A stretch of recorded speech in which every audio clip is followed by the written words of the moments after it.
Welcome to Paul Weiss Waking Up with AI, a podcast from Paul Weiss featuring your hosts, Katherine, Forrest, and Anna Gressel. The only update you need on AI policy, law, and governance starts now. Hello, everyone, and welcome to another episode of Paul Weiss Waking Up with AI. I'm Katherine Forrest. And I'm Anna Gressel. And Anna, before we start, because we always start with like a little bit of extra something, I just want to tell you it's 1,000,000 degrees here. I am in Maine, and we are having a heat wave beyond heat waves. So up in Maine, we are at 90 degrees, and it is 10 o'clock in the morning. I haven't checked the weather here. Oh, 92, but it's supposed to get up to 100 in New York today. So Yeah. In the meantime, we'll talk about AI and hope that all of the AI that's out there is in nice, cool warehouses where all of the servers are being cooled down and kept nice and temperature controlled. And switching from that to some other developments, we thought we would talk today about one of the developments in the legislative area, which is New York's recent regulatory regime that seems to be, potentially about to be enacted, and it's called the New York Responsible AI Safety and Education Act, also called the RAISE Act. And today we're going to break down what this law means once it's enacted, if it's enacted, and how it's going to actually compare to the California recent vetoed bill, and also what might be next on the AI regulatory horizon. Yep. Let's start with the state of play, because I think, getting to the bottom line is always a good thing. So the RAISE Act in New York just passed both chambers of our legislature. So that's pretty big. And now it's awaiting Governor Kathy Hochul's signature. And if signed, it's going to be the first law of its kind in its nation, aiming to regulate the training and development of some of the most powerful AI systems. And as our listeners know, we often call these frontier AI models. We've discussed these on different episodes in the past, and frontier models are really, the most advanced models in terms of size and capability. Although, of course, there's debate about how to measure what is really like at that frontier. Right. And we've talked about frontier models in the past as really powerful models that are often called dual use models because they've got these both civilian uses and potential military uses or weapon type uses. So frontier models end up with, I think, a different set of regulations, often because they've got these technical capabilities that are so sort of extraordinary. Now, frontier models are nothing particularly new because we know from prior episodes that frontier models have been developing and have been out there in the most highly capable models. But there are a lot of complexities when you're dealing with a frontier model to the text of the rules, and also talking about how you actually define the threshold of what becomes a frontier model, and whether or not there's validity in the threshold that's been chosen, whether the thresholds actually maintain some semblance of relevance over time, or do they change? And so what we've got here with RAISE is an attempt to try and create a regulatory regime around these frontier models with some thresholds thrown in. Okay, so, with all of that said, let's dive into how the RAISE Act actually does define a frontier model. That's really a critical question. So, the RAISE Act takes kind of a multi-pronged approach to this. It refers to frontier models in terms of both their technical capabilities and the amount of compute used. And so they're looking at the final training run, as well as the cost spent on such training. So, if it exceeds $100 million.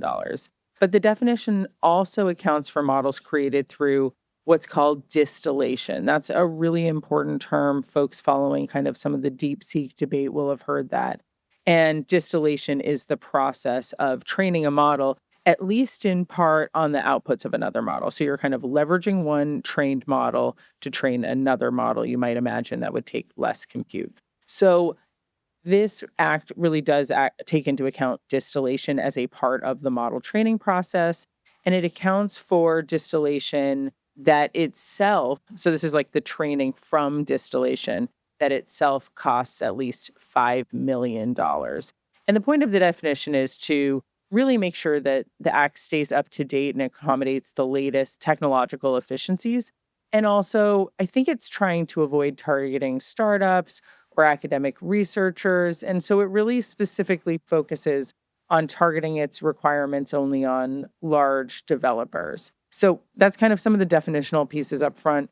Katherine, let's talk about what the RAISE Act would actually require. Right. It's got several key requirements for those large AI developers. And first of all, you can imagine that there's going to be somewhat of a debate about what's a large AI developer, but it's in the act. And before deploying a frontier model, which will be defined, the companies are going to have to implement robust safety and security protocols. And the protocols are going to need to address risks like the potential to create, or not really themselves create, but assist in the creation of biological weapons, or assisting malicious users in creating cyber attacks, giving them instruction for cyber attacks, engaging in cyber attacks themselves, or other forms of catastrophic harm. Now, one thing I want to say is that it's not the case that today large developers are abdicating their responsibilities for these kinds of safety tests. They're already engaging in really significant testing of their largest and most highly capable models. Actually, all models, whether it's one of the earlier models all the way to the most highly capable models. So this act, it should, and I don't know exactly how the language is going to come out at the end of the day, if it'll stick with what it is now or if it's going to be adjusted in some way, but it ought to sync up with what a lot of large companies are already doing. That would be the best outcome. And I think it's important to note that some of the requirements of the Act, they're different, but they have parallels in the EU AI Act, for example, and in particular in the General Purpose AI Code of Practice, which is not yet final and has kind of been percolating for quite some time, and the timeline has been pushed back. But those include things like transparency and disclosure requirements.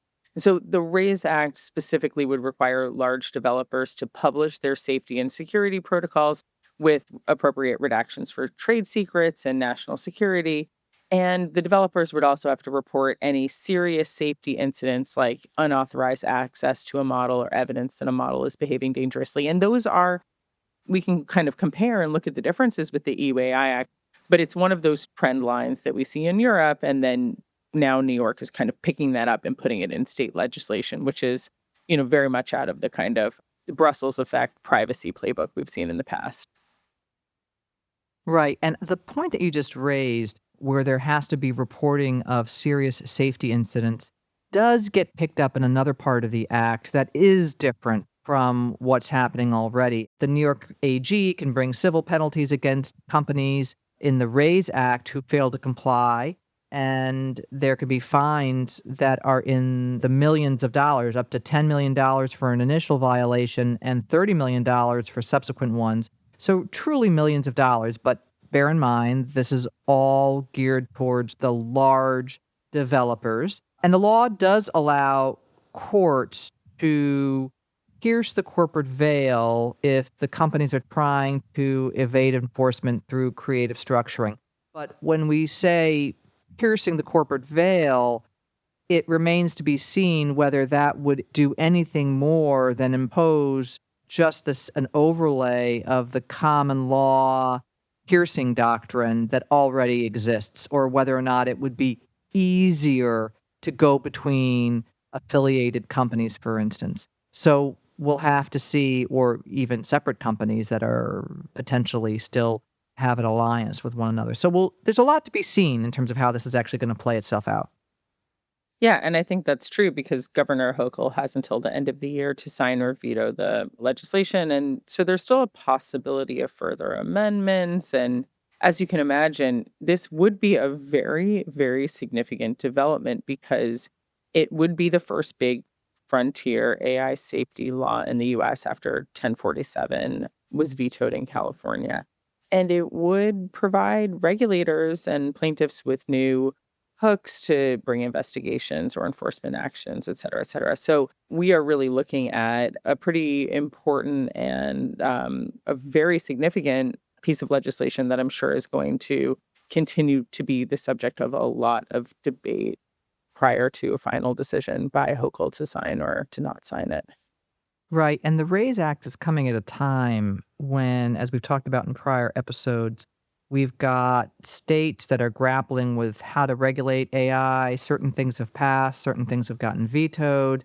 And when the Biden executive order had gotten pulled, and there's now what they call, it's not our phrase, it's the phrase that gets used in the media and actually by the White House, the big beautiful bill, one big beautiful bill, and that's the federal budget bill. And put into the federal budget bill is, of course, and we've talked about it in prior episodes, that 10-year moratorium on enforcement of state laws relating to AI, except for very few carve-outs. And let me just pause on that, Anna, for a second, because I've heard people talking about that provision in the budget bill as preemption, and it's not preemption. It's a moratorium, and I think I mentioned this during that last episode, but if I didn't, let me just sort of say it now, and if I did, then at least it can bear repeating. Preemption needs to be done by the legislative process, where you actually have the legislature pass a law that preempts usually specific laws. The moratorium would be something a little bit different.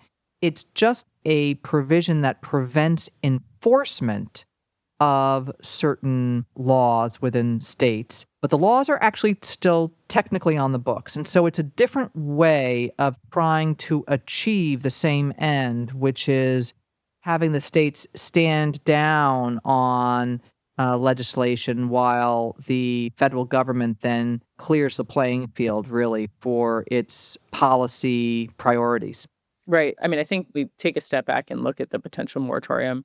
I think it's not just motivated by the kind of issues we've seen in the privacy space around patchwork of regulations, but really this fear that over-regulating AI or regulating particularly certain kinds of AI, like frontier models, may slow the US down in what is increasingly feeling like a real race to develop the most sophisticated models and capabilities, particularly in light of other countries that are very robust in their development environment. So, there are a lot of constituents here who want to make sure that the US kind of stays at the forefront. And I think we saw that to a certain extent in Governor Newsom's veto of SB 1047 in California.